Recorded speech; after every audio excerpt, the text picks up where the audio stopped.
Afg'onistondagi zilzila kuchi O'zbekiston hududlarida sezildi. Assalomu alaykum aziz muxlis. Agarda bizning kanalimizda mehmon bo'lsangiz, bizga obuna bo'lishni hamda videolarimiz ostida bir dona like tugmasini bosib qo'yishni unutmang.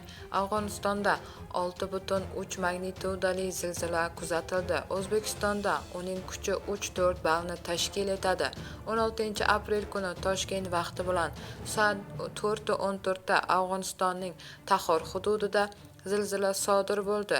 Zilzila epitsentri Toshkentdan 570 km janubi-sharqda, magnituda 6,3, chuqurligi 100 km.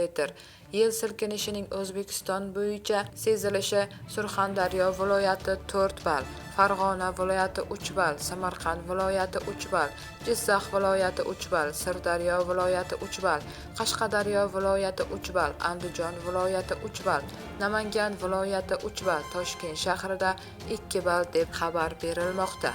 Bu xabarni barcha yaqinlarimizga jo'natib qo'yamiz hamda videomiz ostida bir dona like tugmasini bosishni unutmaymiz.